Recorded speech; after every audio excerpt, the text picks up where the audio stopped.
باس کہتا ہے سوری کیوں نہیں کر رہے؟ سر آپ مجھے نکال دیں، اگر آپ نے نکالنا ہے میں سوری نہیں کروں گا، میں آزاد ہوں۔ بھائی تو اگر میں تجھے نکالوں گا کھائے گا کہاں سے؟ سر اس سے بڑی کمپنی میں بنا چکا ہوں، اب میں انڈیپینڈنٹ ہوں۔ کہتے ہیں نا لوگ اب میں کیا ہوں؟ انڈیپینڈنٹ، اب میں آزاد ہوں۔ تو یہاں یہ موقع پہ یہ کہنا بالکل بنتا ہے، کیونکہ آپ اب باس سے آزاد ہو چکے ہو، بلکہ آپ خود ایک کمپنی کے باس بن چکے ہو۔ تو جو آدمی انڈیپینڈنٹ ہوتا ہے اس پہ آزادی جچتی ہے، اچھی لگتی ہے۔ ہم کسی کا کھاتے نہیں ہیں، لوگ کہتے ہیں نا کسی کے ٹکڑوں پہ پلتے نہیں ہیں، ہم کسی کے محتاج تھوڑی ہیں جو ہم اس کی مان کے چلیں۔ لیکن جو محتاج ہو، ہر چیز میں محتاج ہو، اس پہ لیے یہ لفظ کہنا یہ اس پہ جچتا نہیں ہے۔ اللہ قرآن میں کہتے ہیں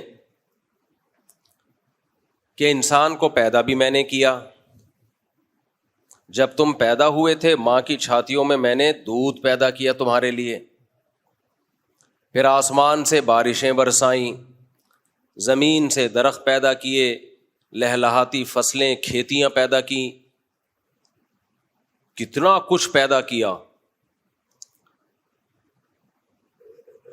الم نجعل الارض نباتا، کیا ہم نے زمین، الم نجعل الارض مہادا والجبال اوتادا وخلقناکم ازواجا وجعلنا نومکم سباتا وجعلنا اللیل لباسا وجعلنا النہار معاشا وبنینا فوقکم سبعا شدادا وجعلنا سراجا وہاجا وانزلنا من المعصرات ماء ثجاجا لنخرج به حبا ونباتا وجنات الفافا۔ ایک ایک چیز کو اللہ بیان کرتے ہیں۔ کیا ہم نے زمین کو تمہارے لیے بچھونا نہیں بنایا؟ انسان کے لیے پوری کائنات میں زندگی کے لیے اور انسان کی رہائش کے لیے زمین سے زیادہ سوٹیبل کوئی سیارہ نہیں ہے۔ سائنسدانوں نے اس کو حسن اتفاق کہہ دیا کہ حسن اتفاق سے ایسا ہو گیا۔ دو تین چیزیں اتفاق سے ہو سکتی ہیں، لاکھوں چیزیں ایک دم ایسے زبردست طریقے سے ایڈجسٹ ہو جائیں اور سب ایک دوسرے سے لنک کر رہی ہوں۔ میں بار بار بیان میں کہتا ہوں بھائی ایسا حسین اتفاق نہیں ہو سکتا، ایسا حسین اتفاق نہیں ہو سکتا کہ آپ کو جب روٹی کی ضرورت ہو دھماکہ ہو روٹی آ جائے، جب پانی کی ضرورت ہو دھماکہ ہو پانی آ جائے۔ تو فَبِأَيِّ آلَاءِ رَبِّكُمَا تُكَذِّبَانِ، اللہ کہتا ہے کائنات کی ایک ایک چیز کو دیکھو، کس کس کا انکار کرو گے بھائی تم؟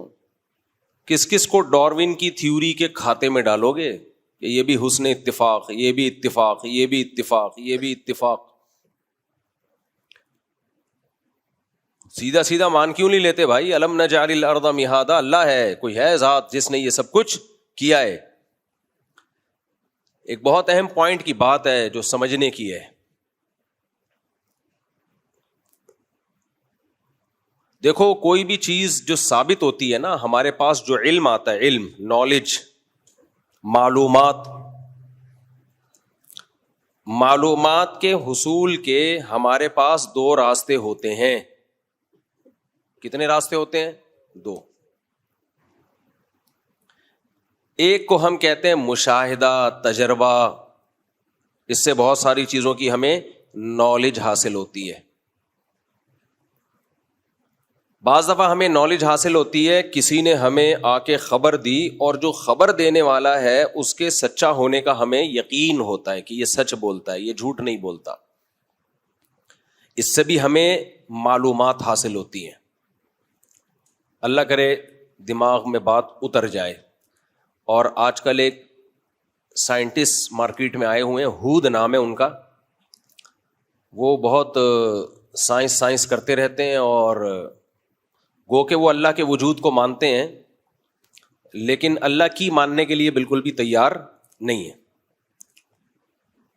وہ کہتے ہیں سائنس نے سب چیزیں دو اور دو چار کی طرح کھول کے رکھ دی ہیں، تو ہمیں اللہ سے دعا مانگنے کی کیا ضرورت ہے اور اللہ کو بیچ میں لانے کی، ان کا حاصل یہی ہے۔ قیصر راجہ صاحب نے ان کے بڑے اچھے جوابات دیے۔ خیر سر راجہ ثواب کے جوابات تو سائنسی بنیادوں پہ ہوتے ہیں، میں عقلی بنیادوں پہ کچھ باتیں رکھ رہا ہوں آپ کے سامنے۔ وہ کہتے ہیں اس میں کوئی شرم کی بات نہیں، ہم بندر سے وجود میں آئے ہیں۔ سائنس بہرحال یہ کہتی ہے، اب اس میں کوئی کسی کو شرم آ رہی ہے کہ ہمارے باپ دادا بندر تھے یا شرم نہیں آ رہی ہے، بہرحال سائنس نے یہ دعویٰ کیا ہے کہ ہم کہاں سے چلے ہیں؟ بندر سے۔ یعنی یہ حسن اتفاق ہے کہ ایوالو ہوتے ہوتے، ارتقاء ہوتے ہوتے یہ ہمارا ڈیزائن وجود میں آ گیا۔ تو جو لوگ ان جیسے اسکالرز کی تحقیقات سے متاثر ہیں نا، ان کے لیے میں یہ بات آسان لفظوں میں کہوں گا، اس کو خوب سمجھیں اور واسے اس پہ کلپ بنانا ہے۔ کیلپ، کراچی والے زیر بہت دیتے ہیں، کیلپ۔ اصل جو اوریجنل کراچی ہے نا وہ کراچی ہے، کراچی سے بات کر رہا ہوں میں۔ کراچی کے جو لوگ اوریجنل ہیں نا، جو صحیح کے یہاں کے ٹھیٹھ، وہ ایسے کہتے ہیں میں کراچی سے بات کر رہا ہوں، کراچی سے۔ وہ نون بھی لگاتے ہیں غنہ اور زیر بھی بہت زیادہ لگاتے ہیں، کراچی سے بات کر رہا ہوں۔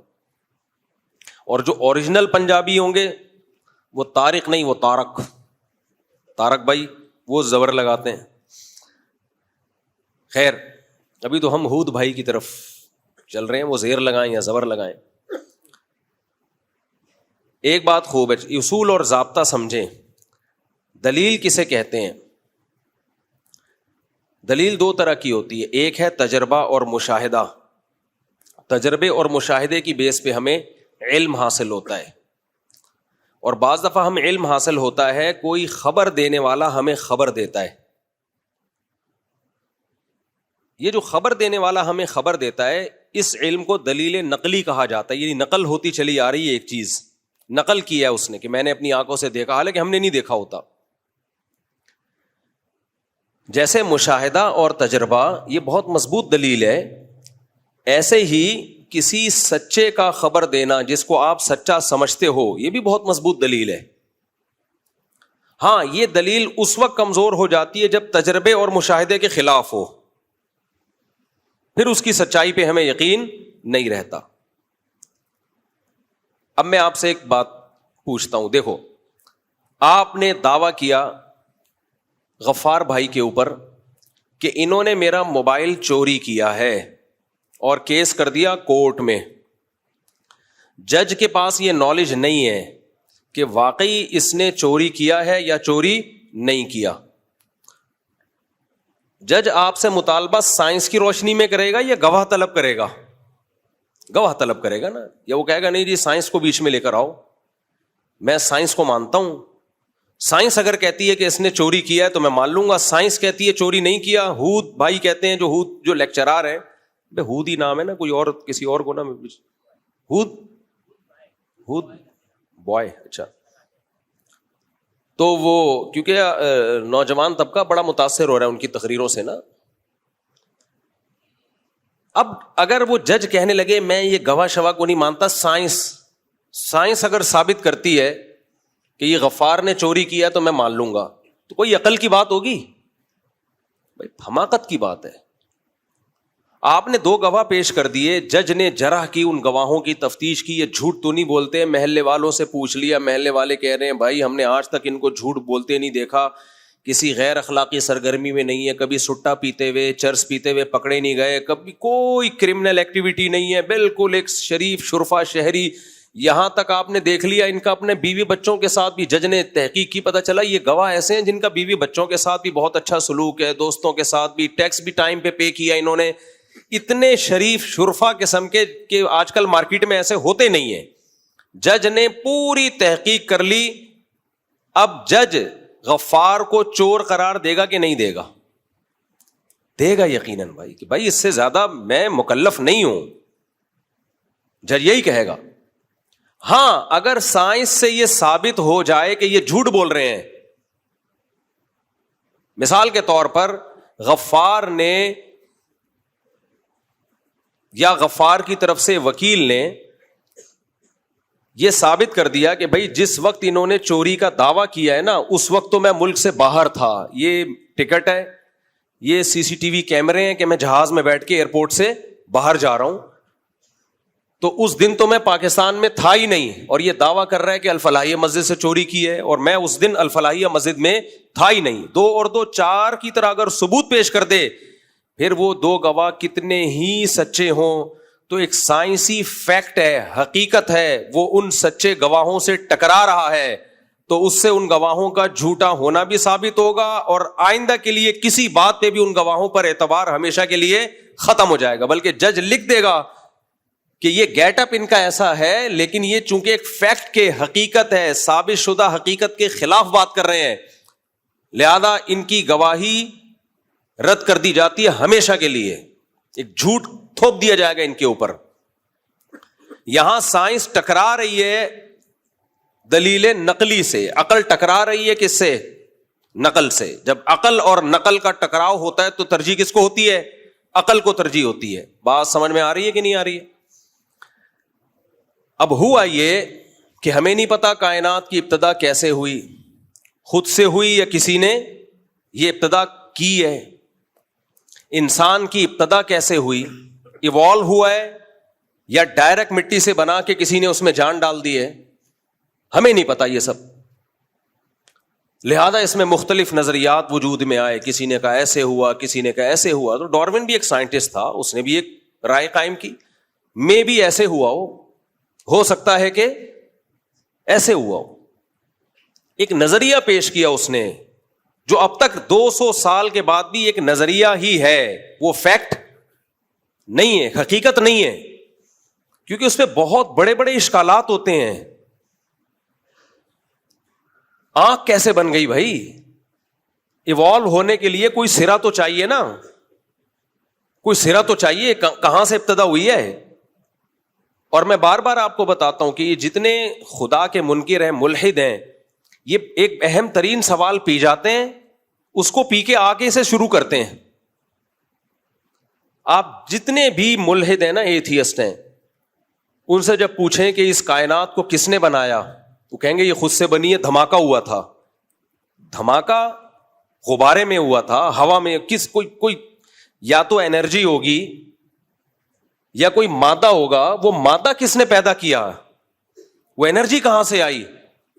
اور اتنا منظم خوبصورت دھماکہ جس کے نتیجے میں کائنات پھیلتی چلی جا رہی ہے, اور قرآن کہہ رہا ہے وَالسَّمَاءَ بَنَيْنَاهَا بِأَيْدٍ وَإِنَّا لَمُوسِعُونَ, ہم اس کائنات میں وسعت دیتے چلے جا رہے ہیں, پھیلتی چلی جا رہی ہے. یہ سورج, چاند, ستارے اور ان کی اتنی زبردست گریوٹی کا ایک سسٹم کہ ذرا سا بھی وہ سسٹم دائیں بائیں ہو تو نظام کائنات تباہ و برباد ہو جائے, اور زمین کا 23 ڈگری جھک جانا, اور پھر اس پہ بارشوں کا برسنا, اور بیجوں کے اندر ایسے سافٹ ویئر پیدا ہو جانا کہ آم کی گٹلی کو زمین میں دفن کرو, پودا نکلے گا, درخت نکلے گا, آم پیدا ہوگا. یہ جو سائیکل ہے, خربوزے کا بیج آپ نے زمین میں ڈالا, ایک کوپل نکلی, پھر وہ بڑا ہوا, پھر پھول نکلے, پھر پھول تتلیوں کو اٹریکٹ کرتے ہیں, پھر وہ نر مادہ پھولوں کا ملاپ ہوتا ہے, پھر اس سے خربوزہ پیدا ہوتا ہے, پھر خربوزے کے اندر وہی درجنوں بیج. یہ جو ایک سسٹم ہے پورا, او بھائی اتنے خاندانی سافٹ ویئر آج کل کمپیوٹر میں انسٹال نہیں ہوتے.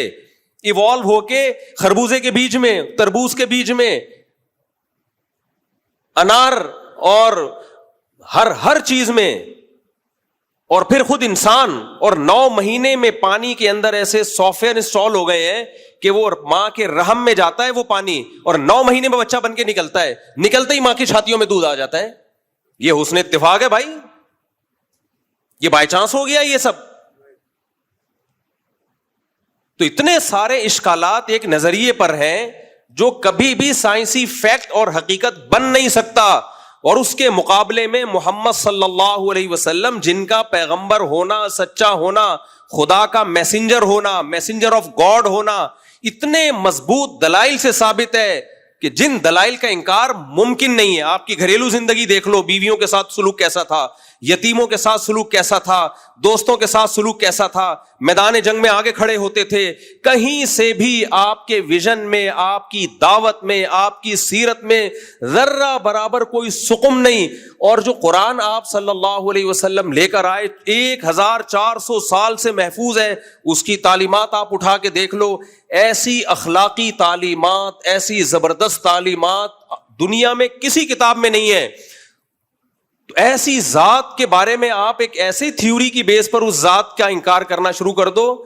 محمد صلی اللہ علیہ وسلم کہہ رہے ہیں اللہ نے بتایا کہ ہم نے آدم کو کس سے پیدا کیا؟ مٹی سے. ان مثل عیسیٰ عند اللہ کمثل آدم، عیسیٰ کی مثال اللہ کی نظر میں ایسے جیسے آدم، خلقہ من تراب، مٹی سے بنایا، ثم قال له کن فیکون، بولا ہو جا، ہو گیا. وہ کیا پرابلم ہے اس میں بھائی ماننے میں؟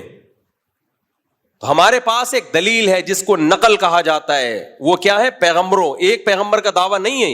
عیسیٰ علیہ السلام نے بھی یہ بتایا کہ ہم کہاں سے بنے ہیں، ہمارے جد امجد کون ہے؟ آدم، اور انہی کی باڈی سے اللہ نے اماں حوا کو پیدا کیا. ارتقاء پہ ایک بہت بڑا اشکال ہوتا ہے وہ ایوالو ہونے پر کہ نر مادہ کیسے بن گئے، جوڑے کیسے بن گئے، یہ مرد اور عورت کیسے بن گئے؟ ایک چیز بننی چاہیے تھی نا ایوالو ہو کے، نر اور مادہ، پھر ان کا ملاپ. نر اور مادہ کا ملاپ اپنی خواہش پوری کرنے کے لیے ہوتا ہے، اولاد پیدا کرنے کے لیے نہیں ہوتا. اس خواہش کو پورا کروا کے فطرت نسل کو بڑھا رہی ہے. بالکل ڈفرینٹ چیزیں دونوں، کوئی میچنگ نہیں ہے آپس میں. آپ ایک ایک جانور پہ غور کرو. کچھوا مگرمچھ کیا کرتا ہے؟ منہ کھول کے بیٹھ جاتا ہے. چڑیا آتی ہے اور اس کے دانتوں میں خلال کر رہی ہوتی ہے. کیسا سخت درندہ ہے، گوشت چھوڑتا نہیں ہے 2 منٹ کے لیے بھی. کیسا جانوروں کا آپس میں لنک ہے. دانتوں، اس کی انگلیاں تو ہے نہیں، ہاتھ کتنے چھوٹے وہ یہاں تک تو لا نہیں سکتا. قدرت نے یہ کام کس کے ذمہ لگا دیا؟ چڑیا کے ذمہ. کان بھی صاف کر رہی ہے، ہم وہ لے کے گھما رہے ہوتے ہیں تن کے، توڑ دیتے ہیں اندر بہت سے لوگ. دانت بھی صاف ہو رہے ہیں اس کے. مینا انڈے دے رہی ہے، کوئی گھونسلہ نہیں بناتی، کوے کو بیوقوف بنا رہی ہے، وہاں جا کے انڈا دے رہی ہے. اور کتنا کیسا کام کرتی ہے مینا. کوا 1.5 ہوشیار، اور مینا کہتی ہے تو اگر 1.5 ہوشیار ہے تو میں 1.25 ہوشیار ہوں. کوے کو بیوقوف بنانا آسان نہیں ہے. آپ انڈیا سے دشمنی لے لو، کوے سے دشمنی نہ لینا. مودی سے دشمنی لے لو، آپ کوے سے دشمنی میں تو نہیں لیتا. آپ کسی کوے کو گھونسلے کو دیکھو، آپ ایسا ہوشیار ہوتا ہے، ذرا ایک چپل مار کے دیکھ لو آپ. ایسا ان کا سسٹم ہے نا. آپ کی ٹوپی کا کلر کوا یاد کر لیتا ہے. اس کلر کی ٹوپی والا کوئی بھی نظر آیا. میں ایک دفعہ گلشن اقبال اپنے دوست کے گھر کے باہر کھڑا ہوا ہوں، کوا آیا، میری ٹوپی اچک کے دوسرے گھر میں لے جا کے پھینک دی. میں نے کہا یہ کیا مذاق ہے یار. نہ یہ دیکھ رہے ہیں کہ مفتی صاحب ہیں، نہ یہ دیکھ رہے ہیں کہ تدریس کرتے ہیں، نہ خطیب، کچھ بھی. ٹوپی اٹھا لی اور پڑوسیوں کے گھر میں. انہوں نے بتایا کہ یار ہماری غلطی، یہاں کوئی درخت ہم نے کچھ چپل وپل مار دی تھی، تو اب جو بھی یہاں آتا ہے کوا انتقام لیتا ہے. لیکن مینا اپنے بچے کیسے پالتی ہے؟ وہ پہلے جائے گی کوے کے گھونسلے میں، اور اگر 6 انڈے پڑے ہیں نا تو 1 انڈا پہلے گرائے گی اور پھر اپنا انڈا رکھے گی وہاں پہ. کیوں گرائے گی؟ تاکہ کوے کو شک نہ ہو کہ یہ کچھ انڈے زیادہ لگ رہے ہیں. اتنی عقل کیا ایوالو ہو کے اس کھوپڑی میں آئی ہے. ایک جانور ہے، اتنی سمجھ پیدا ہو گئی اس کے اندر. وہ انڈا گرائے گی کہ بھائی تعداد اتنی ہو، پھر انڈا دے دے گی وہاں پہ. کوا جو آج تک پبلک کو بے وقوف بناتا رہا، ایسی ایسی چالاکیاں ہم نے کوے کو کی دیکھی ہیں، ایسی ایسی چالاکیاں. میں نے ایک دفعہ دیکھا چھت پہ کوا پراٹھا کھا رہا ہے، جو بچ گیا نا اسے گھسیٹتا ہوا لے کے جا رہا ہے اور اس کے اوپر ایک پتھر کا ٹکڑا رکھ دیا. یہ سیو محفوظ کر لیا، دوبارہ بھوک لگے گی ادھر ہی آؤں گا. میں نے کہا واقعی اس کو 1.5 ہوشیار ایسے نہیں کہا جاتا. سیاڑا کوا، بچپن میں کتابوں میں پڑھتے تھے نا، سیاڑا کوا. لیکن مینا کیا کرتی ہے؟ اس کا 1 انڈا گرایا اور اپنا انڈا رکھ دیا. کوی جو ہے وہ مزے سے پالتی ہے انڈے کو، سیتی رہتی ہے. جب چوزا نکلتا ہے تو اپنا بچہ سمجھ کے کھلاتی ہے. تھوڑے دن میں اس کو اندازہ ہوتا ہے کسی نے کوئی بہت بڑی ٹوپی کرائی ہے مجھے. صحیح ہے، کسی نے بہت بڑی ٹوپی کرائی ہے. پورا ایک کائنات میں مینجمنٹ ہے، نظام ہے بڑا خوبصورت. اسی سے پرندے چہچہا رہے ہیں. آپ ان پرندوں کے گھونسلے بنانے کا طریقہ دیکھو یار, خدا کی قسم عقل اندھی نہ ہو گئی ہو, دل اندھے نہ ہو گئے ہوں. تبھی قرآن کیا کہتا ہے, فَإِنَّهَا لَا تَعْمَى الْأَبْصَارُ وَلَكِنْ تَعْمَى الْقُلُوبُ الَّتِي فِي الصُّدُورِ. اللہ کہتے ہیں آنکھیں اندھی نہیں ہوتی, آنکھیں سب قدرت کے نمونے دیکھ رہی ہیں, وہ دل اندھے ہو جاتے ہیں جو سینوں میں چھپے ہوئے, انہیں بصیرت ختم ہو جاتی ہے, وہ دل اندھے ہو جاتے ہیں. چڑیا کو دیکھ لو کیسے گھونسلہ بناتی ہے یار, کیسے گھونسلہ کیسے تنکے. چڑیا جب بالغ ہوتی ہے اسے کس نے سکھایا کہ اب تیرے انڈے دینے کا ٹائم ہے؟ کس نے سکھایا اس کو؟ ہے بھائی, ابھی تک تو انڈے ہوئے نہیں, بچے ہوئے نہیں, اس کو کس نے سکھا دیا؟ وہ تنکے اٹھا اٹھا کے گھونسلہ بنانا شروع. چڑا بھی یہی کام کرتا ہے چڑیا کے ساتھ مل کے, بڑا مضبوط فیملی سسٹم ہے, دونوں مل کے پالتے ہیں. کیسا خوبصورت گھونسلہ بناتے ہیں. جنگلوں میں دیکھیں کیسے خوبصورت خوبصورت گھونسلے, پرندے سخت تنوں کو کاٹتے ہیں, کتنی محنت کرتے ہیں, ایسے ٹھک ٹھک ٹھک کر کے ہتھوڑے کی طرح کھود رہے ہوں گے تنا, اور ایسا خوبصورت بنا دیتے ہیں. اور ڈیفنس سسٹم کتنا بہترین. ایسے پرندے ہیں جنگلوں میں, ایک گھونسلہ دکھانے کا ہوتا ہے اور ایک رہنے کا ہوتا ہے. اس کو کس نے سکھایا؟ ایوالو ہو کے کتنی چیزیں ایوولوشن کے کھاتے میں ڈالو گے, ارتقاء کے کھاتے میں ڈالو گے. شاعر نے کہا نا, کب تک چھپو گے پیڑوں کی آڑ میں, کبھی تو ملو گے لنڈا بازار میں. اپنی محبوبہ سے کہہ رہے کہ مجھ سے چھپتی ہو, بھاگی پھرتی ہو, لنڈا بازار تو کبھی نہ کبھی آنا پڑے گا نا, وہاں سے کون بھاگ سکتا ہے. لنڈا بازار میں فائدہ یہ ہے کہ چیز آدھی سے بھی کم قیمت میں ملتی ہے, اور آپ طارق روڈ کا کہہ کے پبلک کو دکھاتے ہیں. کیا پتا چلتا ہے پبلک کو کہاں سے لیا ہے بھائی؟ پینٹ آپ نے پہنی ہوئی لنڈا بازار سے لے کے, پبلک کو کیا پتا ڈیفینس سے خریدی ہے کہ لفٹن سے خریدی ہے, طارق روڈ سے خریدی, کچھ تھوڑی پتا چلتا ہے. میں نے ایک دفعہ طارق روڈ سے خرید لیا اچھا والا بیگ لیدر کا, لوگ کہنے لگے لنڈے کا مال ہے. میں نے کہا بھائی لنڈے کا ہی لے لیتے, اچھا تھا یار, اوریجنل لیدر تھا. لوگ مان ہی نہیں رہے. ہم نے کہا ٹھیک ہے بھائی تمہاری مرضی. تو کب تک چھپو گے پیڑوں کی آڑ میں, کبھی تو ملو گے لنڈا بازار میں. تو بھائی کب تک جان چھڑاؤ گے, خدا کا انکار کرو گے, نبی صلی اللہ علیہ وسلم کا انکار کرو گے, ایک ایک چیز کہیں تو پھنسو گے, آ کے کہیں تو پھنسو گے. اور ماننا پڑے گا یہ آٹومیٹیکلی خود بخود یہ سب کچھ نہیں ہو سکتا.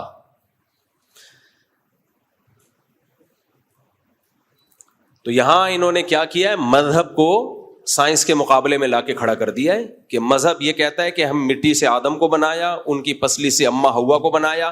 سائنس یہ کہتی ہے کہ یہ سب ایوالو ہو کے بندر سے ہم وجود میں آئے ہیں. بھائی سائنس یہ نہیں کہتی ہے, یہ آپ کا دعویٰ ہے. سائنس نے ایک امکان پیش کیا ہے کہ مے بھی ہو سکتا ہے ایسے ہوا ہو. تو ہو سکنے کو تو لاکھوں احتمالات ہیں. کہتے ہیں ڈی این اے بندر کا انسان سے ملتا ہے, تو ڈی این اے کیلے اور انسان کا بھی ملتا ہے. میں نے اس پہ بھی سائنسدانوں سے تحقیق کی ہے, ڈی این اے ہے کیا بلا. انہوں نے کہا ڈی این اے سے قطعاً یہ پتہ نہیں چلتا کہ ان دونوں کا آپس میں, کیلے اور انسان کا آپس میں رشتہ ہے. ڈی این اے تو جو بھی کیمیائی اجزاء ہیں ان کی خاص قسم کی ترکیب کا نام ہے.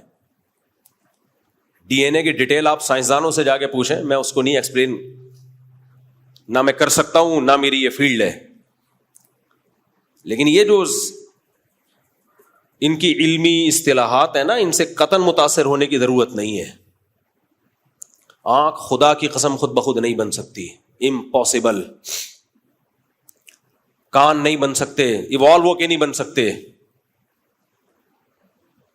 تو یہاں سائنس مذہب کے مقابلے میں نہیں ہے, ایک امکان ہے, امکان. اس امکان کو پیغمبروں کے مقابلے میں لا کے کھڑا کر دیا. بھائی خدا خود بتا رہا ہے پیغمبروں کے ذریعے, اور ایک پیغمبر کی دعوت نہیں ہے. موسیٰ علیہ السلام, عیسیٰ علیہ السلام, ابراہیم علیہ السلام, تبھی یہودی, عیسائی, مسلم, یہ تینوں آسمانی مذاہب متفق ہیں کہ انسانیت کی ابتدا کہاں سے ہوئی؟ آدم سے, اور انہی کی پسلی سے اللہ نے پیدا کیا اماں ہوا کو, اور آگے انہی دونوں کے ملاپ سے انسانوں سے بھر دیا اللہ تعالیٰ نے. ویسے بھی میں آپ سے ایک سوال پوچھتا ہوں, ہم اور آپ گراف بنایا کرتے تھے, گراف بناتے تھے نا. تو آپ ایک گراف بنائیں. 9-10 کی کلاس میں نا ہمیں گراف بنانا سکھایا تھا ٹیچر نے. بہت سارے مسئلے اس گراف سے حل ہو جاتے ہیں. آپ ایک گراف بنائیں. ابھی دنیا کی آبادی تقریباً 6 ارب. کتنی ہے تقریباً؟ 8 ارب ہو گئی. اصل میں جب سے وہ میری اسپیڈ بڑھ گئی ہے نا تو شاید 8 ارب ہو گئی ہے. اچھا چلو صحیح کہہ رہے ہیں. 8 ارب. 8 ارب کو آپ 100 سال پہلے لے کے جائیں تو یہ کتنی ہوگی؟ 4 ارب فرض کر لو. مجھے نہیں پتا, صحیح کیلکولیشن نہیں ہے, لیکن فرض کر لو 4 ارب تھی. اور 100 سال پیچھے آپ جائیں 3 ارب ہو جائے گی فار ایگزامپل. اور 100 سال پیچھے آپ جائیں 2 ارب. 1000 سال پہلے 1400 سال پہلے آپ جائیں تو کہا یہ جاتا ہے, ایک لمسم انداز ہے, پوری دنیا کی آبادی 2.5-3 کروڑ تھی. کتنے سال پہلے؟ 1400 سال پہلے. کہا جاتا ہے, ایک اندازہ ہے ماہرین کا, کہ کتنی آبادی تھی؟ 2.5-3 کروڑ نبی صلی اللہ علیہ وسلم کے دور میں. تو 1400 سال پہلے کا گراف جا کے ایسے ہو جائے گا. اور تھوڑا پیچھے جائیں, بہت زیادہ ہوا نا, 1,00,000 سال, یعنی اس کو آپ پیچھے لے کے جائیں 1-1.5 لاکھ سال, 2 لاکھ, 3 لاکھ فرض کر لو, 5 لاکھ فرض کر لو. 5 لاکھ کے بعد جا کے یہ 1 یونٹ پہ آ کے جمع ہو جائیں گے. جبکہ بندر سے ارتقاء کا جو عمل ہے اس کے لیے لاکھ نہیں, لاکھوں نہیں, کروڑوں سال کہتے ہیں سائنسدان. تو گراف اگر آپ بنانا شروع کرتے ہو تو یہ تو بہت جلدی جا کے 1 آدم پہ آ کے ہم, یعنی 1 آدم بہت جلدی آ جائیں گے. اتنا پیچھے جانے کی ضرورت نہیں ہے. تو اگر سائنسی ایک تھیوری, ایک نظریہ ہم فرض کر لیتے ہیں کہ ڈاروین کا ایک یہ نظریہ ہے, تو بھائی ایک دوسرا جہت سے بھی اس پہ سوچنے کی ضرورت ہے. بہت ساری تھیوریز, بہت سارے جو زاویے ہیں جن سے اگر آپ سوچتے ہو تو وہ اسی کی نفی کر رہے ہیں. اور ایک سوال تو اکثر میں دہراتا رہتا ہوں, بندر سے ہم انسان اچانک تھوڑی بنے ہیں. بندر اور انسان کے بیچ میں ہزاروں نسلیں ہوں گی, کچھ بندر کے قریب, کچھ بندر سے دور, کچھ اور دور, کچھ اور دور. وہ ساری مارکیٹ سے ایک دم شارٹ کی ہوئی ہیں. وہ شارٹ کی ہوں گی. ہمیں 20-30 لاکھ سال پرانے ڈھانچے مل رہے ہیں ڈائناسور کے, لیکن ہمیں اس کے بعد کے جب بندر سے ہم انسان بنے, بیچ کے کروڑوں ڈھانچے کہاں شارٹ ہو گئے ایک دم سے. جو آدھے بندر تھے آدھے انسان تھے, وہ کہاں گئے؟ نہیں آئی میرا خیال ہے بات سمجھ میں. بھائی کھدائی کے دوران ڈائناسور نکلتے ہیں نا, اتنے بڑے بڑے چھپکلیاں. سائنسدان کہتے ہیں یہ وہ دور تھا جب انسان کا کوئی وجود نہیں تھا. اتنے بڑے بڑے ڈائناسورز تھے, یہ کوئی وجود نہیں تھا, ان کے مجسمے نکل رہے ہیں. تو بندر سے انسان بننے کا زمانہ تو بعد کا ہے. تو بندر سے جب انسان بننے کا عمل شروع ہوا, کروڑوں, اربوں, لاکھوں یا جتنے بھی آپ ہزاروں سال, تو بیچ میں بھی تو بہت ساری مخلوقات آئی ہوں گی. جیسے آج ہزاروں بندر ہیں, لاکھوں بندر ہیں, تو ایسے ہی لاکھوں انسان اور بندر کے بیچ کے, اور ان کے بیچ کے بیچ کے, اور ان کے بیچ کے بیچ کے. یہ ایسے کیسے ہو گیا کہ ایک دن بندر سویا, صبح اٹھا انسان بنا ہوا ہے وہ لوگ. اس لیے سائنس کے نام پہ خدا کا اور پیغمبروں کا انکار مت کرو. تو اللہ نے کیسے پرندوں کو سکھایا, کیسے کھودتے رہتے ہیں درختوں کو. ہاں میں بتا رہا تھا ایک پرندہ کیا کرتا ہے, ایک فیک, جیسے آج کل نا گھروں میں ایک ڈرٹی کچن ہے اور ایک دکھانے والا کچن ہے. مجھے کہیں گھر کرائے پہ لینا تھا, میں کسی کے یہاں گیا, انہوں نے کہا یہ کچن ہے. میں نے کہا اتنا چھوٹا سا کچن؟ کہتے ہیں اوریجنل کچن جو وہ ہے وہ اندر, وہ ڈرٹی کچن ہے, یہ مہمانوں کے سامنے رکھنے کا کچن ہے. کبھی کبھار کچھ تھوڑی بہت چائے وائے گرم کرنی ہوئی. تو بعض پرندے کیا کرتے ہیں, وہ سانپ وغیرہ کے لیے الگ گھونسلہ بناتے ہیں کہ سانپ آئے گا تو ادھر آئے گا, اپنا چھپڑ میں اوریجنل والا الگ ہوتا ہے. اتنی عقل. دیمک کو دیکھ لو, دیمک کو. دیمک جب گھر بناتی ہے نا, وینٹیلیشن کا ایسا خاندانی انتظام کرتی ہے اس میں, کیونکہ وہ سرنگیں ہوتی ہیں نا, سرنگیں. سرنگ میں ہوا کہاں سے آئے گی, آکسیجن کہاں سے آئے گی, ٹیمپریچر کیسے مینٹین رکھا جائے گا. ایسا خاندانی گھر بناتی ہے, اس میں ہوا کی گزرگاہ کا بھی راستہ, روشن دان بھی, اور ایسے اس کے اینگل سے بناتی ہے کہ ہوا گزرتی بھی ہے, ٹیمپریچر بھی سیم رہتا ہے. تبھی قرآن بار بار کہتا ہے ان اللہ لا یستحیی ان یضرب مثلا ما بعوضۃ فما فوقها. اللہ مچھر اور مکھی کی مثال بیان کرنے سے بھی شرماتا نہیں ہے. خدا کے وجود کو ثابت کرنے کے لیے کوئی راکٹ سائنس کی ضرورت نہیں ہے. صرف ایک مچھر کو اسٹڈی کر لو, اتنی سی کھوپڑی میں 100 آنکھیں ہیں, 360 پہ دیکھتا ہے مچھر, 360 ڈگری پہ دیکھتا ہے کمبخت. اور مچھریا بھی چاروں طرف دیکھ رہی ہوتی ہے ایک ہی ٹائم پہ. اتنے چھوٹے چھوٹے ڈیجیٹل کیمرے اس کی چھوٹی سی کھوپڑی پہ فٹ. بڑی سے بڑی چیز بھی اس نے بنا دی, بڑی بڑی کہکشائیں, اور چھوٹی سے چھوٹی چیز بھی اس نے بنا دی, اور بتا دیا نہ اس کی بنائی ہوئی بڑی چیزوں جیسی کوئی چیز تم بنا سکتے ہو, نہ اس کی بنائی ہوئی چھوٹی چیزوں جیسی کوئی چیز تم بنا سکتے ہو. سورہ لقمان میں دیکھو, ھذا خلق اللہ, اللہ اپنی قدرت کے نمونے بیان کر کے کہتا ہے یہ میری بنائی ہوئی تخلیق ہے. فَأَرُونِي مَاذَا خَلَقَ الَّذِينَ مِن دُونِي, میرے علاوہ جو لوگوں نے بنایا ذرا وہ بھی اس کے مقابلے میں لا کے دکھاؤ, پھر تم ان کو معبود ماننا. بیان کا ٹاپک کچھ اور تھا, نکل ہم کہیں اور گئے, تو ٹینشن لینے کا نہیں ہے. ٹینشن بالکل نہ لیا کریں. لوگوں نے کمنٹس کیے ہوتے ہیں مفتی صاحب ٹاپک کوئی اور تھا اور آپ نکل کہیں اور گئے. تو کہاں نکلے ہم؟ غلط جگہ چرس پرس کی طرف تھوڑی نکل گئے ہم.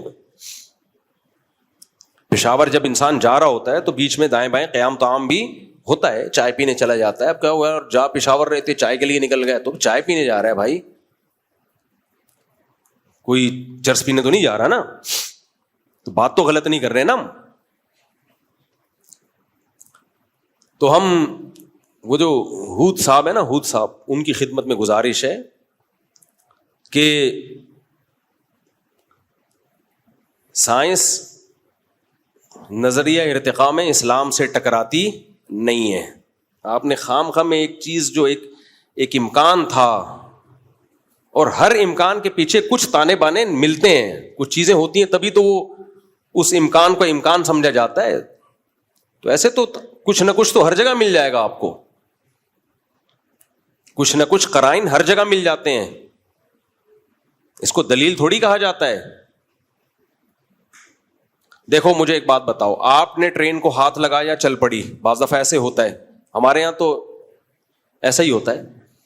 ٹرین کو ہاتھ لگایا چل پڑی, ہاتھ لگایا رک گئی. ابھی ایک امکان ہے کہ آپ کے ہاتھ لگانے سے چلی ہو, لیکن اتفاق بھی تو ہو سکتا ہے. اتفاق ہی ہے نا یہ بھائی. ٹرین کا ڈرائیور آپ کے ہاتھ لگانے کا انتظار تھوڑی کر رہا ہے. بعض دفعہ ایسے ہوتا ہے ہم ہاتھ لگاتے ہیں ٹرین چل پڑتی ہے, وہ ہمارے ہاتھ لگانے سے نہیں چلی ہوتی, وہ اتفاق سے اس کا چلنے کا ٹائم ہو گیا ہوتا ہے, اتفاق سے اس کا بریک لگانے کا ٹائم ہو گیا ہوتا ہے. دو اتفاق آپس میں مل گئے ہوتے ہیں. تو اس کو دلیل نہیں کہا جاتا کہ جی دلیل یہ ہے کہ جب میں نے ہاتھ لگایا تو اس وقت چلی تھی, ہاتھ لگایا اس وقت رک گئی. اس کو دلیل تھوڑی کہا جائے گا. ایسے ہی ڈارون کی تھیوری کو درست ثابت کرنے والے کچھ امکانات کی دنیا میں کچھ قرائن پیش کرتے ہیں کہ دیکھو جب ہم سرد علاقوں میں جا کے رہتے ہیں تو ہمارے جسم اس کے حساب سے اپنے آپ کو تبدیل کر لیتا ہے. تو اس کا مطلب جسم میں ماحول کے حساب سے چینجنگ آتی ہے. بھائی یہ چینجنگ تھوڑی بہت چینجنگ جو انسان کے مخلوق کے زندہ رہنے کے لیے ضروری ہے, یہ تو خدا کی قدرت کی ایک دلیل ہے. اتنی بڑی چینجنگ کہ آپ جناب پوری آنکھ اگائے, صحیح ہے نا, اس میں اتنے زبردست کیمرے فٹ ہو جائیں, ایسی خوبصورت ایڈجسٹمنٹ ہو جائے, اور فٹ بھی کھوپڑی میں ہی ہو, ادھر ادھر نہیں ہو رہی, جا کے کان ادھر فٹ ہو گئے, زبان ادھر فٹ ہو گئی, دل جگر دماغ گھٹنے 360 اور اس کے قریب قریب جوڑ, ان کی ایڈجسٹمنٹ, اور نر الگ مادہ الگ, اور دونوں کا ملاپ خواہش پوری کرنے کے لیے ہو رہا ہے, اور اس کے نتیجے میں بچہ پیدا ہو رہا ہے, اور جس دن پیدا ہو رہا ہے اسی دن ماں کی چھاتیوں میں دودھ آ رہا ہے. یہ نہیں ہو سکتا بھائی. It isn't possible. یہ ممکن نہیں ہے جب تک کوئی مینیجر نہ ہو, کوئی خالق نہ ہو, کوئی کریٹر نہ ہو, کوئی نظام کائنات کو چلانے والا نہ ہو. اسی لیے اللہ نے خدا کے منکروں کے لیے جتنی سخت سزا رکھی ہے نا, اتنی کسی کے لیے نہیں رکھی ہے. کیونکہ دنیا میں ناشکرے کو کوئی بھی اچھا نہیں کہتا. ناشکر سب سے بڑی ناشکری ہے کہ آپ بنانے والے کا انکار کر دو جس نے بنایا ہے. تو اس لیے میں بیان یہاں سے لے کے چلا تھا بھائی بنایا جس نے ہے وہ چاہتا ہے کہ تم کس کی غلامی اختیار کرو. بولو میری. اللہ کہتا ہے کس کی غلامی؟ میری. اب ہمارا جو پڑھا لکھا طبقہ ہے زیادہ تر وہ کہتا ہے نہیں ہم کسی کے غلام نہیں ہیں, ہم مذہبی پابندیوں سے آزاد. تو اللہ کہتے ہیں آزادی کا حق تمہیں جب ہے جب تم انڈیپینڈنٹ ہو. جب تم کیا ہو؟ انڈیپینڈنٹ. تم اپنا کماتے ہو, اپنا کھاتے ہو. جیسے میں نوجوانوں کو کہتا ہوں اپنی مرضی کی شادی اس وقت کرو جب تمہاری اپنی جاب ہو, اپنا گھر ہو. جب ابا کے خرچے پہ شادی ہو رہی ہے تو شادی بھی پھر ابا کی مرضی سے ہوگی. ایسا نہیں ہو سکتا میرے بھائی کہ خرچہ ابا کا اور پسند تمہاری. یہ نہیں ہوتا. ہاں کوئی نوجوان کہ میں انڈیپینڈنٹ ہوں, اپنا کما رہا ہوں, میرے ابا شادی سے روک رہے ہیں. میں کہتا ہوں بھائی آپ انڈیپینڈنٹ ہو تو کر لو, آپ ابا کو روکنے کا حق نہیں ہے, آپ کما رہے ہو. تو میرے بھائی اگر ہم بھی انڈیپینڈنٹ ہو جائیں, اللہ سے آزاد ہو جائیں, تو پھر ہم اپنی مرضی کریں. لیکن ہم آزاد ہو نہیں سکتے. آپ کہہ سکتے ہو میں تو اپنا کماتا ہوں, اللہ تھوڑی مجھے دے رہا ہے, معاذ اللہ. یہ قارون نے کہا تھا کہ انما اوتیتہ علی علم عندی, میں نے جو کمایا ہے وہ میری عقل کی دوڑ ہے, مائنڈ, کھوپڑی ہے, میں نے کھوپڑی استعمال کی ہے. بھائی کھوپڑی تو نے استعمال کی ہے, سب سے پہلی بات یہ کھوپڑی تجھے جہیز میں ملی ہے, سسرال نے دی ہے تجھے. یہ کھوپڑی بنائی ماں کے پیٹ میں کس نے؟ بولو نا, اللہ نے بنائی. جو ہاتھ تو نے استعمال کیے کمانے کے لیے, یہ ہاتھ تجھے کس نے دیے؟ اللہ نے دیے. پاگل آدمی تھوڑی کچھ کما سکتا ہے. پاگل بنا کے کمایا جا سکتا ہے, خود اگر آپ پاگل ہیں پھر کچھ نہیں کما سکتے, بلکہ پاگل بنا کے زیادہ کمایا جا سکتا ہے. پاگل بنا کے کمانے کا طریقہ بتاؤں؟ کیا آپ کو خود کمانا آتا نہیں؟ آپ یوٹیوب پہ پیسہ کمانے کے طریقے بتانا شروع کر دو, دیکھو آپ یوٹیوب پہ آپ کی آمدن کتنی ہوگی. 2 طریقے تو بہترین ہے پیسہ کمانے کے. عامل بن جاؤ, روحانی علاج شروع کر دو, جن چڑیل بھوت بھگانا شروع کر دو. پتہ نہیں ہمارے مذہبی لوگ گھوم پھر کے, ایک بڑی اچھی مذہبی جماعت ہے, اچھا بھلا کام کر رہی تھی یونیورسٹیوں میں, کالجز میں نام لینا مناسب نہیں سمجھتا, نوجوانوں میں بڑا اچھا کام تھا ان کا. انہوں نے بھی لوگوں کو جن چڑیل بھوت اور جادو اور میاں بیوی میں جادو کا یہ علاج, فلانے میں جادو کا یہ, اس چکر میں لگا دیا لوگوں کو. یار میں نے ان کے بڑوں سے کہا تو ہے کہ یار آپ کدھر کو نکل گئے ہو بھائی, فلانے میں جادو ہوا تو یہ علاج ہے. بھائی کہاں سے, بس جادو ہو گیا, سورہ فلق سورہ ناس پڑھ کے دم کرو. اور اتنا آسان نہیں ہے یہ, اپنی غلطیوں کو جادو پہ ڈال دیتے ہیں. مذہبی آدمی کا زوال شروع ہوتا ہے جادو ٹونے اور یہ ان سب چیزوں میں لوگوں کو ڈال دیتا ہے وہ. یا تو ایک طرف ہم اتنے لبرل بن جاتے ہیں کہ خدا ہی کا انکار کر بیٹھتے ہیں, اور جب مذہب کی طرف آتے ہیں تو ایسی چیزوں پہ بلیو کرنا شروع کر دیتے ہیں, لاجک کی بات ہی نہیں کر رہے ہوتے, لوگوں کو توہم پرستی میں ڈالنا شروع کر دیتے ہیں. میرے ایک بچے کو کچھ دن پہلے پیلیا ہو گیا تھا, بچوں کو تو ہوتا ہے پیلیا. میں نے بہت سمجھایا بھائی پیلیا ہے, چھوٹے بچے کو دھوپ لگاؤ, پیلیا اترتا ہے دھوپ میں, صبح کی دھوپ لگاؤ, شام کی دھوپ. وہ پتہ نہیں کہاں سے سسرال میں کسی نے جا کے وہ دم وم کیا, پیلا تیل نکال دیا. میرا دماغ کھائے, میں نے کہا میں اب ان فضول باتوں کو میں نہیں مانتا. پیلا تیل نکال دیا تو وہ پیلیا اس میں آ گیا ہے. یہ ناٹک کسی اور کے سامنے کا, سسرال سے بھی نہیں ڈرتا, آپ اندازہ لگاؤ. سسرال کو میں نے بولا میں نہیں ماؤں, غصے ہو گئے میرے سسرال والے. کون سا سسرال تھا یہ نہیں بتاؤں گا, اتنا بھی بہادر نہیں ہونا کہ کون سا سسرال تھا یہ بتا دوں. کہہ رہے دیکھو بچی ٹھیک ہو گئی نا. میں نے کہا بھائی پی لیا تو اپنا ٹائم, چھوٹے بچوں میں تو پی لیا نارمل ہے, یرغان یو نارمل ہے, وہ خود اپنا ٹائم پورا کر کے ختم ہو جاتا ہے. تو میرا بڑے جنگ ہوئی ہے گھر میں, یہ سب میرے سے یوں کہہ رہے ہیں دیکھو یہ تیل پیلا پیلا آ رہا ہے. ابے بس کرو ناٹک, کسی اور کو بیوقوف بناؤ. اللہ کا شکر ہے ہم ان چیزوں سے بیوقوف نہیں بنتے. انگریزوں کو بھی پی لیا ہوتا ہے کیسے ٹھیک ہو جاتا ہے, عربوں کو بھی پی لیا ہوتا ہے کیسے ٹھیک ہو جاتا ہے. یہ دو لونڈے بیٹھے ہوئے ہیں واسے اور ایک ان کا بھائی ہے رافع, ان کو بچپن میں پی لیا ہوا, بہت سخت یرقان ہو گیا تھا. ان کے ابا نے بہت علاج کرایا, ٹھیک نہیں ہو رہا تھا. تو رشتہ داروں نے کہا یہ جھڑواؤ گے نہیں تو ٹھیک نہیں ہوگا. ان کے ابا کا ایمان مضبوط ہے, ہمارے دوست ہیں پرانے. انہوں نے بولا یار جیسے انگریزوں کا پی لیا ٹھیک ہو جاتا ہے, عربوں کا پی لیا ٹھیک ہو جاتا ہے, ہمارے بچوں کا بھی ٹھیک ہو جائے گا, نہیں جھڑوانا. اتنے رشتہ دار نے تانے دیے, نہیں یہ تو جھڑوانا پڑے گا, نہیں نہیں نہیں. ایسا بیچارہ بیزار آ گیا میرے پاس آیا, میں نے کہا ان کی ایسی کی تیسی, نہیں جھڑوائیں گے. ٹھیک ہو گیا, لونڈے بیٹھے ہوئے ہیں ابھی, شادیاں کر کے بیٹھے ہوئے ہیں ماشاءاللہ, بچے بھی ہو گئے میرا خیال ایک کے. تو چھوڑ دو بھائی, یہ عذاب سے نکلو. مذہب کا یہ تصور جو ہم پیش کرتے ہیں یہ مذہب نہیں ہے, یہ آپ کی اپنی ایک توہم پرستی ہے, آپ کی اپنی ایک باپ دادا کی رسومات ہیں, ان کا مذہب سے کوئی تعلق نہیں ہے. چھوڑ دو ان سے. میں آپ کے سامنے بیٹھا ہوا ہوں یار, اللہ کے فضل سے مجھے یہ بات کہتے ہوئے ڈر بھی لگتا ہے کہ کوئی بڑائی نہ ہو جائے. جو کچھ ہے اللہ کی رحمت ہے. 19 تھے, اللہ کے فضل سے اب 19 پورے ہو گئے ہیں. میں نے کبھی کسی بچے کے گلے میں تعویذ نہیں ڈالا. بچوں کو بیماریاں بھی آئیں, آیت الکرسی پڑھ کے دم کیا بس, اور ڈاکٹر سے علاج کرایا, ختم.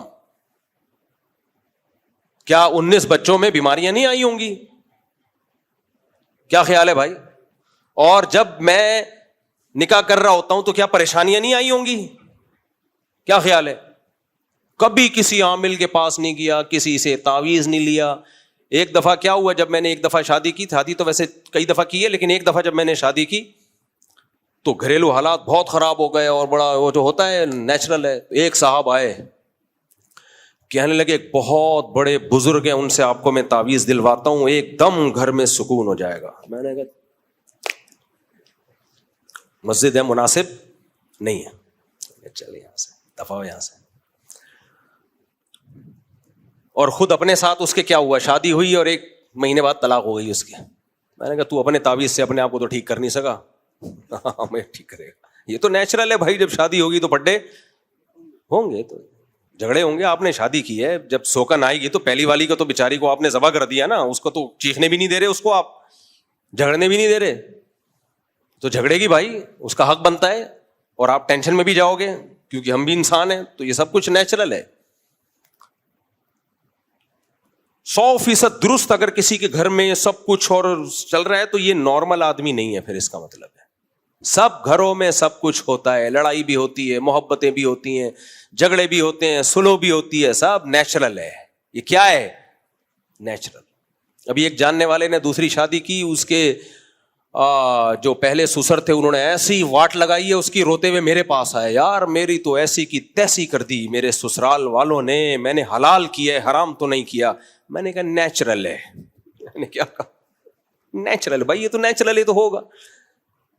پھر 2 مہینے بعد آئے, ابے بھائی وہ تو ایسا کو, کیا میں پوری ڈیٹیل بتاؤں, وہ سمجھ جائیں گے پھر میری بات ہو رہی ہے. بھائی انہوں نے تو یہ بھی دھمکی دے دی ہے اور FIR کٹا دی ہے. میں نے کہا نیچرل ہے. پھر 1 مہینے بعد آیا, اب تو یہ کر لیا, بچے چھین لیے. میں نے کہا نیچرل ہے. وہ غصے ہو گئے, کیا یار ہر چیز نیچرل ہے؟ ان کو غصہ آیا نا. میں نے کہا یہ بھی نیچرل ہے. یہ غصہ آنا بھی کیا ہے؟ نیچرل. جب ایسی نصیحتیں سنتا ہے تو بھی غصہ آتا ہے. پھر کہنے میں کیا کروں؟ میں نے کہا کچھ بھی نہیں کرو, جو کرنا تھا کر لیا ہے آپ نے, اب آپ نے کچھ نہیں کرنا. آپ نے جو کرنا تھا وہ کر لیا ہے, اب ان کی باری ہے. کہنے پھر اس کا ہوگا کیا؟ میرا کیا ہوگا کالیا؟ انہوں نے کہا, میں نے کہا اب تیرا یہ ہوگا, سسرال تجھے تھکائے گا, ٹینشن دے گا, تھکا تھکا کے ایک دن خود تھک جائے گا, بس اور کچھ نہیں ہوگا. تو اب تیرا امتحان ہے, تو صبر کتنا کرتا ہے. بس تو نے آگے سے جواب نہیں دینا, رپلائی نہیں کرنا ہے, بس صبر. وہاں سے توپیں آئیں گی, میزائل آئیں گے اور فائرنگ ہوگی, تم نے کیا کرنا ہے؟ صبر. بس اب تمہارے صبر کا امتحان ہے, تم نے تو جو کرنا تھا کر لیا. تو اب تم چپ کر کے بیٹھ جاؤ آرام سے. بھول جاؤ. جو صبر کرتا ہے وہ جیت جاتا ہے جنگ. سال 1.5 سال 2 سال, میں نے کہا کب تک, بالآخر آ جائیں گے انشاءاللہ, سیٹ ہو جائیں گے. زیادہ مسئلہ جب ہوتا ہے جب ادھر سے تڑی آئی, آپ نے بھی تڑی لگا دی ادھر سے, پھر خراب ہوگا. بولیں کم بخت ہماری بیٹی پہ سوگن بھی لے کر آیا اور تڑیاں بھی لگا رہا ہے. تو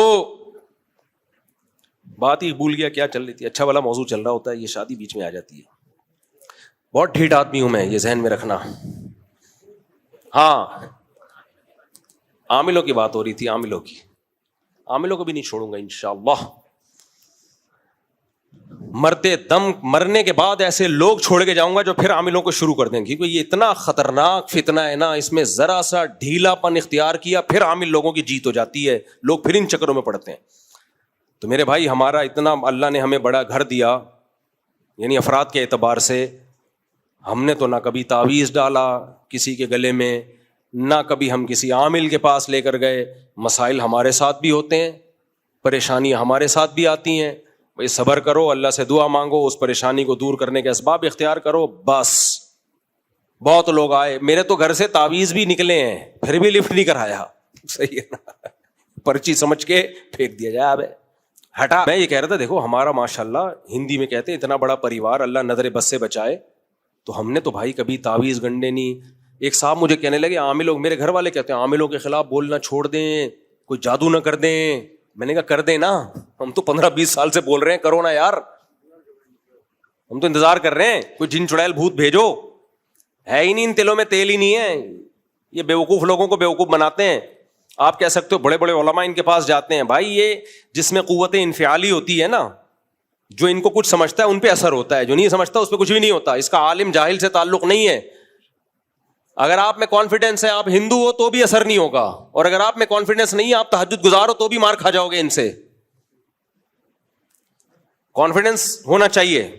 کانفیڈنس بہت کچھ کروا دیتا ہے. ایک چوہے نے ہتھنی کو پیغام بھیجا تھا شادی کا. ہتھنی کو غصہ آیا کہ تو کمبخت اپنی ہائٹ دیکھ, کلر دیکھ, نیچ خاندان کے گھٹیا آدمی. چوہے نے بولا کانفیڈنس دیکھ, یہ سب چیزوں کو چھوڑ. تو کانفیڈنس کیا کیا کروا دیتا ہے. تو عامل تو شاہی کوئی نہیں. مرزا جہلمی کے حوالے سے آج کل ایک پوسٹ چل رہی ہے, رافیل تے شاہی کوئی نہیں, رافیل تے شاہی کوئی. تو میرے بھائی, مذہبی لوگ پھر ان چیزوں میں, بھائی مذہب کا تصور سیدھا سیدھا اخلاقیات ہے. زنا مت کرو, شراب مت پیو, اللہ کی مخلوق کے حقوق بھی ادا کرو, اللہ کے حقوق بھی ادا کرو, نماز قائم کرو. اللہ کے حق میں سب سے پہلے کیا ہے؟ نماز. اللہ کہتا ہے تم آزاد نہیں ہو, انڈیپینڈنٹ نہیں ہو, ہر چیز میں میرے محتاج. وَإِن تَعُدُّوا نِعْمَتَ اللَّهِ لَا تُحْصُوهَا, اللہ کی نعمتوں کو گننا شروع کر دو, قلم گھس کے ختم ہو جائیں, سیاہی دنیا کی ختم ہو جائے. اللہ کے جو تم پر اکیلے پر احسانات ہیں, ان احسانات کی فہرست ختم نہیں ہوگی. تو پھر آزادی ہم پہ جچتی نہیں ہے. بچپن میں ماں کی نعمت دے دی, جو جس نے پالا, باپ کی نعمت دے دی جس نے سہارا دیا, خاندان دیا, دوست احباب دیے, پیسہ دیا. آپ کہہ سکتے ہو ہمارے پاس تو پیسہ ہے ہی نہیں. بھائی آپ اپنے آپ کو کمپیئر کر رہے ہو اپنے سے زیادہ مالداروں سے, ان سے کمپیئر کرنا چھوڑ دو. آپ اپنے سے کمتر لوگوں سے کمپیئر کرو تو بہت پیسہ دیا ہے. فٹ پاتھ پہ سونے والے لوگ بھی ہیں, آپ گھروں میں سو جاتے ہو. ایسے لوگ بھی ہیں 2 وقت کا, 1 وقت کا کھانا نہیں مل رہا, آپ کو 2 ٹائم پیٹ بھر کے کھاتے ہو, 3 ٹائم پیٹ بھر کے کھاتے ہو. ناشکری کی تو پھر کوئی انتہا ہے ہی نہیں. تو بھائی ہم اللہ کے غلام ہیں, اور ہم نے نظریاتی طور پر بھی اپنے آپ کو اللہ کا بندہ سمجھنا ہے, غلام سمجھنا ہے, اور عملی طور پر یہ ثابت کرنا ہے کہ اللہ ہم آزاد نہیں ہیں. تو اللہ نے ہمیں حکم دیا نماز قائم کرنے کا. سب سے زیادہ قرآن میں جس چیز کا, حدیث میں جس چیز کا حکم ہے کہ جو اپنے آپ کو اللہ کا بندہ اور غلام سمجھتے ہیں وہ نماز بولو قائم کرتے ہیں. نماز پہ کوئی کمپرومائز نہیں. سفر ہو, حضر ہو, بیماری ہو, صحت ہو, غربت ہو, دولت ہو, جیسے بھی حالات ہوں. ان الصلاۃ کانت علی المؤمنین کتابا موقوتا. اللہ کہتے ہیں نماز مومنین پر مقررہ وقتوں میں فرض ہے. میدان جہاد میں نہیں چھوڑنے کی اجازت دی تو نرم گدوں میں چھوڑنے کی کہاں سے اجازت دے دے گا اللہ؟ ایکچولی نیند بہت آ رہی ہے, ایکچولی میں یوں ہے, ایکچولی ابھی تو آج کل تو سیزن چل رہا ہے, کسٹمر بہت ہیں ایکچولی وغیرہ, اور شاپنگ ہو رہی ہے. بھائی میدان جنگ سے بڑھ کر کوئی ٹینشن والا کام ہو سکتا ہے؟ ہاں نماز کا طریقہ آسان کر دیا اللہ نے. کہا میدان جنگ میں پیدل پڑھو, پیدل نہیں سواری پہ پڑھو, اشاروں سے پڑھو. اے اللہ اتنی ٹینشن بعد میں پڑھ لیں گے بھائی, ابھی جنگ کر لیتے ہیں, رات کو ساری نمازیں اکٹھی پڑھ لیں گے, گھوڑے پہ کیوں پڑھیں؟ اللہ کہتے ہیں نا نا نا, رات کو ساری نمازیں اکٹھی نہیں. ان الصلاۃ کانت علی المؤمنین کتابا موقوتا. ہر نماز کا ایک ٹائم ہے جو حدیث جبریل سے ہمیں پتہ چلتا ہے. اسی آیت سے پتہ چلتا ہے کہ امام ابو حنیفہ کا موقف بہت مضبوط ہے کہ ہر نماز اپنے ٹائم پہ ادا کی جائے گی. یہ جو دو نمازیں اکٹھا کرنا ہے, ظہر کے وقت میں ہی عصر پڑھ لی یا عصر تک ظہر کو ڈیلے کر لیا, کسی واضح حدیث میں یہ ثابت نہیں ہے.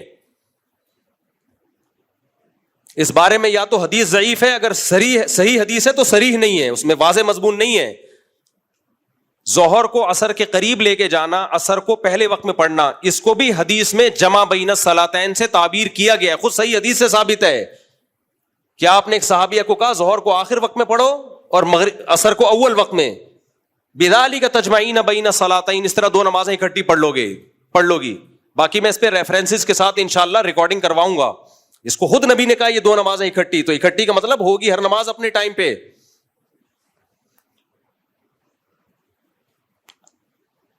باقی لوگ حدیث صحیح مسلم کی حدیث پیش کرتے ہیں کہ نبی صلی اللہ علیہ وسلم نے دو نمازیں اکٹھی پڑھی, عشاء کے وقت میں آپ نے جمع کیا مغرب اور عشاء کو. تو اس حدیث کا یہ مطلب نہیں ہے کہ مغرب کو عشاء کے وقت میں پڑھا, اس کا مطلب دوسری حدیثوں کو ملا کے پتہ چلتا ہے مغرب کو آخری وقت میں پڑھا, اس کے فوراً بعد عشاء. تو جمع کا عمل جو کمپلیٹ ہوا ہے وہ عشاء کے ٹائم پہ ہوا ہے, وہ مغرب کے ٹائم پہ نہیں ہوا. سمجھ میں آ رہی ہے بات کہ نہیں آ رہی ہے؟ اور اتنی آزادی دے دی, شاپنگ کے لیے جا رہے ہو ظہر کے ساتھ عصر پڑھ لو, اکیڈمی میں آج بیان لمبا ہو گیا تو ظہر کے ساتھ عصر پڑھ لو. میدان جنگ میں اللہ کہہ رہے ہیں بھائی ڈیلے نہیں کر سکتے. بخاری کی حدیث ہے کہ لیس فی النوم التفریط, سوتے میں نماز قضا ہو گئی گناہ نہیں ہے, کیونکہ وہ آپ کے اختیار میں نہیں ہے. آپ نے فرمایا کوتاہی یہ ہے کہ نماز کو اپنے وقت سے مؤخر کیا جائے. تو سفر کے بارے میں یہ حدیث ہے کہ اگر سوتے میں نبی صلی اللہ علیہ وسلم کی ایک جگہ پڑاؤ ڈالا تو کسی کی بھی آنکھ نہیں کھلی, فجر کی نماز سب کی قضا ہو گئی. حضرت بلال کو کے ذمہ لگایا تھا اذان دے کے اٹھانا, تو حضرت بلال کہتے ہیں میری آنکھ لگ گئی. تو آپ نے فرمایا کہ سوتے میں اگر نماز قضا ہو جائے, سوتے کا مطلب یہ نہیں کہ خراٹے لے کے جان کر سو رہے ہیں آپ. بعض دفعہ ایسے ہوتا ہے کہ نہ الارم کا پتہ چلا یا الارم بجا ہی نہیں, وہ تو غیر اختیاری چیز ہے نا. تو سفر کے بارے میں تو آپ نے فرمایا کوتاہی یہ کہ نماز کو اپنے وقت سے مؤخر کیا جائے. اس پہ میں نے پورا رسالہ لکھ لیا ہے, صرف اس کو ڈیلیور کرنا باقی ہے.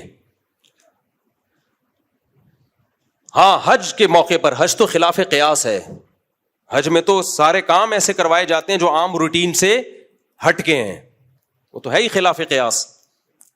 اسی وجہ سے عبداللہ بن مسعود رضی اللہ تعالیٰ عنہ کی صحیح حدیث ہے کہ نبی نے کبھی بھی دو نمازیں اکٹھی نہیں پڑھی. اکٹھی کا مطلب قضا کر کے دوسرے وقت میں داخل کر کے, سوائے حج کے موقع پہ. تو آپ صرف ایک آنکھ سے اگر دلائل دیکھتے ہو تو پھر آپ کو نظر نہیں آئے گا. یہ لوگ کیا کرتے ہیں, ایک چشمے سے دیکھتے ہیں جو اپنے مطلب کے دلائل, جو فریق مخالف کے دلائل ہیں اس کو یہ ایسے گنے بن کے پی جاتے ہیں. نماز سے بڑھ کر اسلام میں کچھ نہیں ہے بھائی. اور نماز میں اہمیت کس چیز کی ہے؟ پڑھنے کی نہیں ہے, وقت پہ پڑھنے کی ہے. یہ جو قرآن میں آتا ہے نا کہ والذین هم علی صلواتہم یحافظون, ایمان والے نمازوں کی حفاظت کرتے ہیں. عبداللہ بن مسعود اس کی تفسیر بیان کرتے ہیں, حفاظت کا مطلب اپنے وقت پہ پڑھتے ہیں. خالی پڑھنے کو تھوڑی حفاظت کرنا کہتے ہیں, وقت کے اندر. اور حدیث جبریل سے پتہ چلتا ہے ہر نماز کا ایک ٹائم ہے, ظہر کا الگ ہے, عصر کا الگ ہے, مغرب کا الگ ہے, عشاء کا الگ ہے, فجر کا الگ ہے. اور ویسے بھی ایک کامن سینس کی بات ہے, سفر میں 4 رکعتوں کی 2 کی اللہ نے, یہ اسی لیے تو تاکہ قضا نہ ہو. تو رخصت جب دی جاتی ہے کسی دوسری چیز کی حفاظت کے لیے دی جاتی ہے. جب بھی آپ کسی کو کوئی سہولت دیتے ہیں نا, تو اس سہولت دینے کا مقصد ہوتا ہے اس کام کی حفاظت کی جائے. اس کی مثال ایسے ہے جیسے شریعت نے کہا آپ کھڑے ہو کے نہیں پڑھ سکتے نماز تو بیٹھ کے پڑھو. یہ کیوں کہا؟ تاکہ ضائع نہ ہو, ڈیلے نہ کرو. تو اس لیے اللہ نے کہا سفر میں مشکل ہے 4 کی 2 پڑھ لو تاکہ ڈیلے نہ ہو. باقی یہ حرف آخر نہیں ہے, اس پہ میرا پورا رسالہ ہے, لکھ چکا ہوں میں, صرف اس کو نیٹ پہ ڈالنا ہے اس کو, کیونکہ تحریر کا اسلوب کچھ اور ہوتا ہے اور بولنے کا اسلوب کچھ اور ہوتا ہے. ایسا مذاق اڑاتے ہیں لوگ, ابے یہ حنفی کیا, یہ تو سنت کے دشمن ہیں, یہ تو سنت کے. ایک صاحب کا میں نے آڈیو دیکھی, کہتا ہے میں حنفی تھا, اب تو میں ظہر کے ساتھ عصر پڑھتا ہوں اور مغرب کے ساتھ عشاء کے وقت میں عشاء پڑھتا ہوں, اور یہ حنفی لوگوں کو کیا پتا سنت کا. تو کبھی خوشبو لگا کے آ, تجھے بتائیں گے ہمیں کتنا سنت کا پتہ ہے. جاہل لوگ. اگر کوئی اختلافی مسئلہ ہے تو اعتدال سے بھی بیان کیا جا سکتا ہے. یہ لوگ جب تک طنز نہیں کرتے نا, ان کو سکون نہیں ملتا. اور متکبر کو اللہ دنیا میں ذلیل کرتا ہے. امام شافعی رحمہ اللہ اس کے قائل ہیں 2 نمازیں اکٹھی پڑھی جائیں, مگر طنز نہیں کرتے. وہ شافعی بھی اس کے قائل ہیں مگر طنز نہیں کرتے. مگر یہ لوگ کیا کرتے ہیں, ایک حدیث ان کے سامنے آ گئی تو سمجھتے ہیں کہ اب ہم مجتہد اعظم بن گئے, مفتی اعظم بن گئے, سب پہ طنز کرتے ہیں. میرا جب 3 وطر والا کلپ گیا ہے نا مارکیٹ میں, وہ جو وطر پہ نہیں میں نے ریکارڈ کروایا تھا, وہ جو ایک آیا تھا اوہو آج تک ہم وطر غلط پڑھتے رہے, اس کا جب جواب میں نے ریکارڈ کروا کے ڈالا ہے, کتنے لوگوں کے فون آئے, مفتی صاحب ایسا ہمارے محلے میں کچھ فتنہ پرستوں نے ہمیں طنز کر کے رکھا ہوا تھا, تم حدیث کے مخالف, تمہیں کیا پتا قرآن و سنت کا, ایسا ذلیل کر کے رکھا ہوا تھا. کہہ رہے اللہ کا شکر ہے اب نظر نہیں ملاتے, ایسے گھننے بن کے سائڈ سے گزر جاتے ہیں. تو آپ کی ایک رائے ہے, آپ 100 دفعہ رکھو, اختلافی مسئلہ ہے, لیکن یہ طنز, دوسرے کو نیچا دکھانا, دوسرے کو کہنا اندھی تقلید کرتے ہو, علم کہاں ہے ان لوگوں کے پاس, یہ تکبر ہے. اور متکبر کو اللہ دنیا میں ذلیل کرتا ہے. اس میں ہمارا موقف بہت مضبوط ہے, سفر ہو یا حضر ہو. حج کے علاوہ 2 نمازیں آپ اکٹھی اس طرح سے تو پڑھ سکتے ہو, ظہر کو ڈیلے کرو آخری وقت میں, عصر کو اول وقت میں, اس طرح حدیث سے ثابت ہے, انشاءاللہ ریکارڈ کرواؤں گا میں. باقی اس طرح کے ظہر کو ڈیلے کر کے عصر کے ٹائم میں داخل کر دو, ہمارا دعویٰ یہ کہ اس بارے میں اگر حدیث ہے تو صحیح نہیں ہے, صحیح ہے تو صریح نہیں ہے, واضح نہیں ہے. جیسے صحیح مسلم کی حدیث ہے نا, عشاء کے وقت میں آپ نے جمع کیا, تو یہ صحیح حدیث تو ہے, صریح تھوڑی ہے. جمع کرنے کا مطلب یہ تھوڑی کہ مغرب کو عشاء کے وقت میں پڑھا ہے. جمع کا عمل جو ہوا ہے کہ مغرب کو آخری وقت میں, اور جب عشاء پڑھی ہے عشاء کے وقت میں, تو جمع کا عمل کمپلیٹ کب ہوا ہے؟ وہ عشاء کے وقت میں ہوا ہے. خیر یہ الگ ٹاپک ہے. تو اللہ کی غلامی میں سب سے پہلے کیا ہے میرے بھائی؟ نماز. سب سے پہلا اللہ کے حقوق میں سوال کس کا ہوگا؟ نماز کا ہوگا. نماز کے بغیر اللہ اسلام کو مانتا نہیں ہے سب سے پہلے. اور صحابہ سے یہ بات ثابت ہے کہ جو نماز سیدھی کر لے گا اس کے باقی اعمال بھی اللہ سیدھا کر دیں گے. ہاں سب سے پہلے تو فجر کی نماز ہے. فجر کو اس لیے کہا جاتا ہے جس نے فجر پڑھ لی باقی بھی پڑھ لے گا وہ. تو نماز کو سب سے پہلے سیدھا کرنے کی ضرورت ہے. آج ہو کیا رہا ہے, بس یہ واقعہ سنا کے بیان ختم کرتا ہوں. گرمی بھی بہت ہو رہی ہے, لوگوں کا کانسیپٹ ہی خراب ہو گیا بھائی نماز کے بارے میں.